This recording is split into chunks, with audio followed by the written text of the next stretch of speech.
حمد و ثنا ہو تیری کون و مکان۔ السلام علیکم ورحمۃ اللہ وبرکاتہ۔ حمد و ثنا ہے اس پاک پروردگار کے لیے جس کے قبضہ قدرت میں ہماری اور آپ سب کی جان ہے۔ دوستو، آج کے اس نشست میں ہم بات کریں گے کہ تمام دنیا کے اندر جو سب سے بہترین مخلوق ہے، جو سب سے اعلیٰ افضل مخلوق ہے، وہ ہے حضرت انسان، یعنی اشرف المخلوقات۔ اور تمام انسانیت میں جو سب سے اعلیٰ عرفہ مخلوق ہے وہ ہے حضرات انبیاء کرام علیہ السلام۔ اور تمام انبیاء کرام علیہ السلام میں جو سب سے اعلیٰ مقام رکھتے ہیں وہ ہمارے اور آپ کے پیارے آقا، پیارے نبی جناب محمد الرسول اللہ صلی اللہ علیہ وسلم کی شخصیت ہے۔ آپ علیہ السلام کے مقام و مدارج و مراتب سے تمام دنیا واقف ہے۔ اپنے دشمن بھی جناب محمد الرسول اللہ صلی اللہ علیہ وسلم کے مقام و مرتبہ کو سلام کرتا ہے۔ آپ علیہ السلام کا سب سے بڑا مقام اور سب سے بڑی جو ہے عزت اور مرتبے کی چیز جو اللہ نے عنایت فرمائی اور جو سب سے بڑا تحفہ عنایت فرمایا، اللہ تبارک و تعالیٰ نے تمام کتابوں میں سب سے بڑی کتاب، تمام کتابوں میں سب سے اہم کتاب، تمام کتابوں میں اونچا مقام رکھنے والی کتاب وہ قرآن مقدس ہے، جو اللہ تبارک و تعالیٰ نے آقائے نامدار، تاجدار مدینہ، احمد مجتبیٰ، محمد مصطفیٰ صلی اللہ علیہ وسلم پر نازل فرمایا۔ جب قرآن کا نزول ہو رہا تھا اور تمام فرشتوں کے سردار، تمام فرشتوں میں بڑے فرشتے حضرت جبرائیل علیہ السلام قرآن لے کر اللہ کے رسول جناب محمد الرسول اللہ صلی اللہ علیہ وسلم کے پاس آتے تھے اور آپ علیہ السلام کو قرآن سناتے تھے، تو آپ علیہ السلام اس کو سن کر کے جو دہرانا شروع کرتے تھے، اس کو ریپیٹ کرنا شروع کرتے تھے، زبان پہ بار بار لانا شروع کرتے تھے تاکہ یہ چیزیں یاد ہو جائیں، زبان زد ہو جائے، میرے زبان میں، میرے دماغ میں محفوظ ہو جائے۔ تو اللہ تبارک و تعالیٰ نے فرمایا، اے میرے پیارے حبیب، اے میرے دوست، اے میرے محبوب، اے میرے لاڈلے اور چہیتے نبی،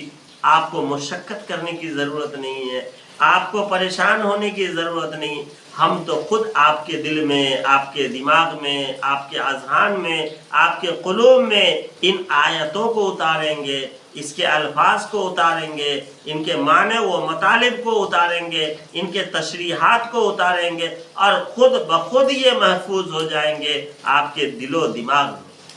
لیکن بس ایک کام کرنا ہے، وہ یہ کرنا ہے کہ آپ کو دعا کرنی ہے اور آپ کو ایک دعا پڑھنی ہے۔ وہ دعا جو ہے، وہ دعا یہ دعا ہے، رب زدنی علما، رب زدنی علما، بس یہی دعا پڑھنی ہے۔ یہ دعا آپ کرتے رہیں گے، ان آیتوں کو، ان کے الفاظ کو، ان کے معنی مطالب کو ہم آپ کے دل و دماغ پہ جو ہے اتارتے رہیں گے، ان کو محفوظ کرتے رہیں گے، خود بخود یاد ہو جائیں گے اور ایسا یاد ہوگا، ایسا اس کا سمجھ آئے گا، ایسی اس کی فہم ہوگی آپ کے اندر کہ آپ جو ہے اس کو ازبر کر لیں گے اور اپنے صحابہ کرام رضوان اللہ تعالیٰ علیہم اجمعین کو نہ تو سنانے میں دقت ہوگی، نہ سمجھانے میں دقت ہوگی، نہ بتانے میں دقت ہوگی، صرف یہ کرنا ہے، پڑھنا ہے، رب زدنی علما، رب زدنی علما۔ یہ پڑھیں گے، یہ سارے کے سارے آپ کے دل و دماغ میں یہ قرآنی آیت اتر جائیں گے اور محفوظ ہو جائیں گے۔ بس یہی چیز تھی، یہی دعا جو اللہ کے رسول جناب محمد رسول اللہ صلی اللہ علیہ وسلم نے فرمایا، پڑھا رب زدنی علما، بس اللہ تبارک و تعالیٰ نے دماغ میں قرآنی الفاظ آیات کو اتارا، دلوں میں اتارا، اور حضرت عبداللہ ابن مسعود رضی اللہ تعالیٰ عنہ جو قرآن کے بڑے عالم، بڑے مفسر، بڑے مدقق، تحقیق کرنے والے اور حافظ حدیث، حدیثوں پر گہری نظر رکھنے والے محدث وقت تھے، فقیہ وقت تھے، فقاہت ان پر ناز کرتی تھی، مسائل کو ایسے استخراج کرتے تھے کہ صحابہ کرام ان کے ان مسائلوں کے استخراج پہ اش کیا کرتے تھے۔ ان کے بارے میں بھی ہے کہ راتوں میں بارہا بہت وقتوں تک، بڑے دیر تک پڑھا کرتے تھے، رب زدنی علما، رب زدنی علما، کہ اے ہمارے پروردگار، اے ہمارے خالق و مالک، ہمارے علم میں اضافہ فرما، بڑھا دے ہمارے علم کو۔ یہ وظیفہ ایک ایسا وظیفہ ہے کہ اس وظیفہ کے پڑھنے کے بعد دل و دماغ کھل جاتے ہیں، اور وہ طالب علم جو قرآنی علوم یعنی دینی علوم کا طالب علم ہو یا عصری علوم دنیاوی علم کا طالب علم ہو، کوئی بھی طالب علم ہو، شرط ہے کہ جائز علم کا سیکھنے والا ہو۔ اگر اس وظیفے کو، اس دعا کو پڑھے گا جس کو سرور کونین نے پڑھا ہے، حضرت عبداللہ ابن عباس نے پڑھا ہے، اس کو پڑھے گا تو اس کے قلوب و اذہان اس طریقے سے کھلیں گے کہ یہ علم ان کے لیے آسان ہو جائے گا، اور دل پر، دماغ پہ وہ علم، چاہے دینی علم ہو یا دنیاوی علم ہو، شرط ہے کہ جائز علم ہو تو وہ آسان ہو کر کے اس کے اوپر ثبت ہو جائے گا، اور پورا کا پورا جس طریقے سے کمپیوٹر کے اندر جو ہے باتیں جو ہے ثبت ہو جاتی ہے، باتیں جو ہے اس کے اندر محفوظ ہو جاتی ہے، اسی طرح یہ وظیفہ پڑھنے سے دینی علم ہو یا دنیاوی علم ہو محفوظ ہو جاتی ہے۔ اور ایک اور قرآن کی سورہ ہے، اس سورت کے پڑھنے کے بعد بھی غبی سے غبی انسان ہو، کند ذہن سے کند ذہن ہو،